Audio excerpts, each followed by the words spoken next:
दूर किसी जंगल में एक मीनू चिड़िया रहती थी। वो बहुत अच्छी चिड़िया थी। वो बहुत मेहनती चिड़िया थी। उसने अपना घर भी बहुत सुंदर बनाया हुआ था। वो सारा दिन काम करती और शाम को अपने घर में आकर उसे बहुत शांति मिलती। ऐसे ही एक दिन वो सोने की तैयारी कर रही थी कि उसके दरवाजे पर कोई दस्तक देता है। ये इस समय कौन आ गया? एक बार देख लेती हूँ, कहीं किसी को मेरी मदद की जरूरत ना हो। और फिर मीनू चिड़िया दरवाजा खोल देती है। सामने कालू कौवा और चमकीलो कौवी खड़े थे। आप दोनों इस समय सब ठीक तो है ना? मीनू, कुछ भी ठीक नहीं है। वो हमारा घर टूट गया है। मैं और चमकीलो तो इसके मैके गए हुए थे। जब वापस आए तो घर टूटा पड़ा था। अब इस रात के समय में तो हम घर बना नहीं सकते। सुबह को ही घर बनाने का काम शुरू करेंगे। मीनू प्लीज, हमें आज की रात अपने घर में रहने दो। हम सुबह होते ही यहाँ से चले जाएंगे। अच्छा, ये बात है तो आ जाओ, लेकिन सुबह होते ही अपने घर का काम शुरू कर लेना। हाँ हाँ मीनू, तुम चिंता ना करो, हम सुबह होते ही अपने घोंसले का काम शुरू कर देंगे। फिर मीनू चिड़िया उन दोनों को अपने घर में आने देती है। मीनू, तुम एक नेकी और कर दो, कुछ खाने को ही दे दो, मुझे तो भूख भी बहुत लग रही है। मीनू चिड़िया उन्हें खाने को भोजन दे देती है। अगली सुबह मीनू चिड़िया मुंह अंधेरे ही उठ जाती है, जबकि कालू कौवा और चमकीलो कौवी अभी तक सो रहे थे। कालू भैया, आप उठ जाएं, सुबह हो गई है। अब आपको जाना चाहिए और अपने घोंसले का काम शुरू कर देना चाहिए। मीनू, बस उठने ही वाला हूँ। कल दूसरे जंगल से सफर करके आया था, इसलिए थकावट कुछ ज्यादा ही हो गई है। तुम जाओ, मैं अभी चमकीलो को उठाकर चला जाता हूँ। और फिर मीनू चिड़िया वहाँ से चली जाती है और कालू कौवा फिर से सो जाता है। ऐसे ही दोपहर हो जाती है और फिर कालू कौवे की आंख भी खुल जाती है। कालू कौवा चमकीलो को भी जगा देता है। चमकीलो, चमकीलो उठो, देखो कितनी दोपहर हो गई है। चलो जाकर अपने घोंसले को बनाने का काम शुरू करते हैं। कालू जी, आज रात कितनी अच्छी नींद आई है, मजा ही आ गया सोने का। कितना नरम नरम घोंसला बनाया हुआ है मीनू चिड़िया ने। ऐसा घोंसला बनाने के लिए मेहनत करना पड़ती है, जो तुम कभी नहीं कर सकती। कालू जी, मैं तो कुछ और ही सोच रही हूँ। अब क्या सोच रही हो? कहीं इस घर पर कब्जा करने का इरादा तो नहीं है तुम्हारा? कालू जी, एक तो आप मेरे मन की हर बात समझ लेते हैं। मैं तो तुम्हारी रग रग से वाकिफ हूँ। तो फिर तुम्हारा क्या ख्याल है? मेरा भी वही ख्याल है जो तुम्हारा है। तो फिर हमें क्या जरूरत पड़ी है बाहर जाने की? चलो दरवाजा लॉक कर दो। दाना तो पड़ा ही है चिड़िया का, हम थोड़ा सा सो लेते हैं और जब चिड़िया आएगी तो हम दरवाजा ही नहीं खोलेंगे। कालू कौवा और चमकीलो कौवी फिर से सो जाते हैं। ऐसे ही शाम हो जाती है। मीनू चिड़िया भी दाना ढूंढकर आ जाती है। मीनू चिड़िया जब आती है तो दरवाजा अंदर से लॉक था। मीनू चिड़िया जोर जोर से दरवाजा बजाती है।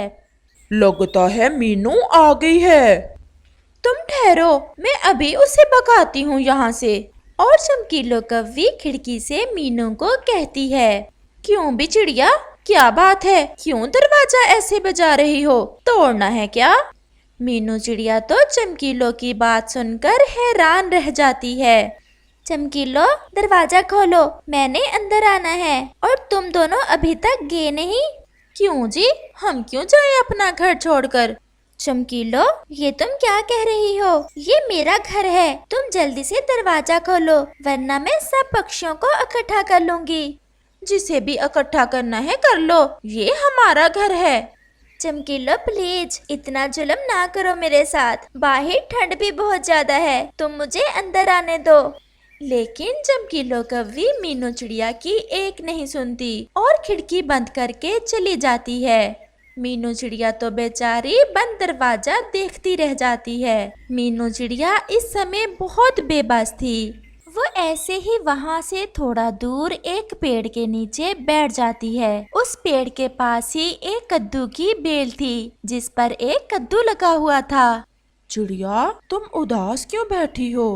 वो कालू और चमकीलो ने मेरा घर मुझसे छीन लिया है। अब आप ही बताएं मैं क्या करूं? सर्दी भी इतनी ज्यादा है, मैं रात कैसे गुजारूंगी?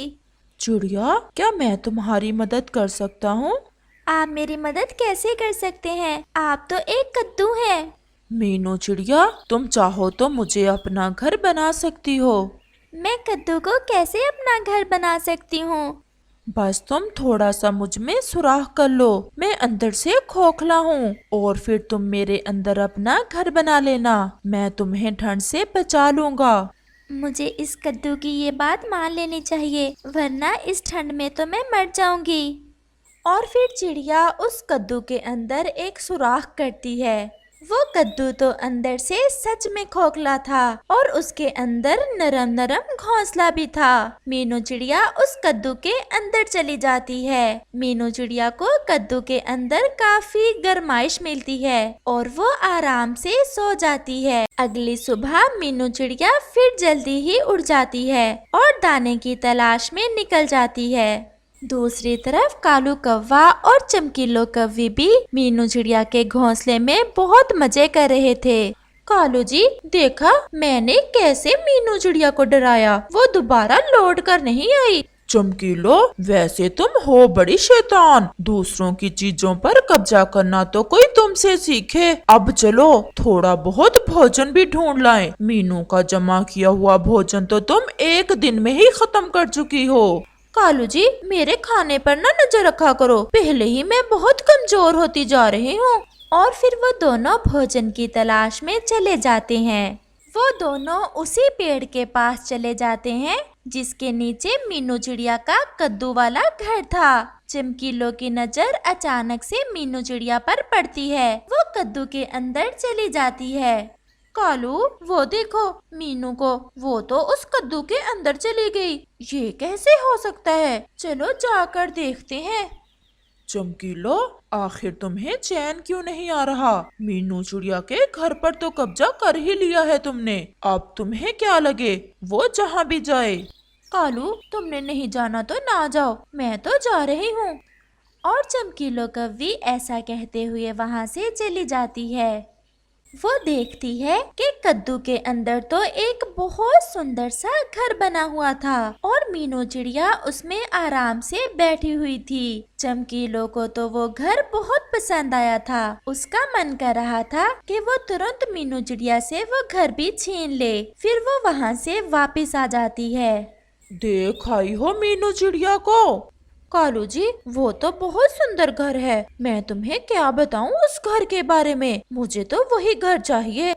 तुम्हारा दिमाग तो खराब नहीं हो गया? इसमें मैं तुम्हारी कोई मदद नहीं करूँगा। मदद तो तुम्हें करना होगी क्योंकि वो घर भी हम दोनों का ही होगा और वैसे भी मीनू को तो उसका पहले वाला घर तो मिल ही जाएगा ना। लेकिन मीनू कभी नहीं मानेगी। हमने कौन सा मीनू से मांगना है घर, हमने तो बस कब्जा करना है। लेकिन वो कैसे? वो तो मुझ पर छोड़ दो, मुझसे तो इंतजार नहीं हो पा रहा। मैं तो आज रात उसी कद्दू वाले घर में गुजारूंगी। और फिर कालू कौवा चमकीलो के साथ चला जाता है। मीनू, मीनू जरा मेरी बात सुनो, बहुत जरूरी बात है। और मीनू चिड़िया चमकीलो की आवाज सुनकर बाहर आ जाती है। अब क्या बात है, क्यों आई हो मेरे पास? मीनू, मैं तुम्हें बुलबुल का संदेश देने आई हूँ। उसकी तबीयत तो बहुत ही खराब है। तोता भी कह रहा था कि शायद बुलबुल का आखिरी समय आ गया है। बुलबुल तुम्हें बुला रही है, वो तुमसे एक बार मिलना चाहती है। चमकीलो की बात सुनकर मीनू चिड़िया तुरंत वहाँ से चली जाती है। चमकीलो, इस बार मीनू खामोश नहीं बैठेगी। लेकिन चमकीलो के दिमाग में तो मीनू के घर पर कब्जा करने का भूत सवार था। वो तुरंत ही घर के अंदर जाकर घोंसले में बैठ जाती है और कालू कौवा भी बेबस होकर चमकीलो के पीछे चला जाता है। मीनू चिड़िया जब बुलबुल के घर पहुंचती है तो बुलबुल बिल्कुल ठीक थी। बुलबुल, क्या हुआ है तुम्हें? मीनू, मुझे तो कुछ भी नहीं हुआ है, मैं तो अच्छी भली हूँ तुम्हारे सामने। चमकीलो ने एक बार फिर मुझे धोखा दे दिया। क्या हुआ मीनू? मैं तुम्हें बाद में बताऊंगी, अभी मुझे जल्दी से जाना होगा। और मीनू चिड़िया वहाँ से चली जाती है। मीनू चिड़िया जब अपने कद्दू वाले घर पहुँचती है तो देखती है कि चमकीलो और कौवा तो उसके घर में बैठे हुए थे। चमकीलो, तुमने मुझसे झूठ क्यों बोला और अब तुम मेरे घर के अंदर क्या कर रही हो? चलो निकलो मेरे घर से। वो तो अब हम नहीं निकलेंगे, तुम जाओ यहाँ से और ले लो अपना पहले वाला घर। मुझे तो अब ये घर पसंद आ गया है। और मीनू चिड़िया वहाँ से खामोशी से चली जाती है। ये मीनू ने कोई शोर क्यों नहीं डाला? चुप करके इतनी आसानी से कैसे चली गई? चमकीलो, मुझे तो लगता है कि मीनू की खामोशी हमें ले डूबेगी। तुम कभी अच्छी बात ना निकालना मुंह से। जैसी काली शक्ल है वैसी ही बात करते हो। और कालू कौवा खामोश हो जाता है। रात होने के साथ ही जंगल में गहरे बादल आ जाते हैं और देखते ही देखते तेज बारिश शुरू हो जाती है। मीनू चिड़िया तो अपने घर में बैठी बारिश के मजे ले रही थी, जबकि ज्यादा बारिश होने के कारण जमीन पर हर तरफ पानी ही पानी हो जाता है, जिस कारण कद्दू वाला घर पानी के ऊपर तैरने लगता है। चमकीलो की तो चीखें निकल रही थी। देखते ही देखते वो कद्दू पानी में डूब जाता है और जालिम अपने अंजाम को पहुंच जाता है। इस कहानी से हमें सीख मिलती है कि हमें कभी भी किसी की चीज पर कब्जा नहीं करना चाहिए, क्योंकि बुरे काम का अंत भी बुरा ही होता है।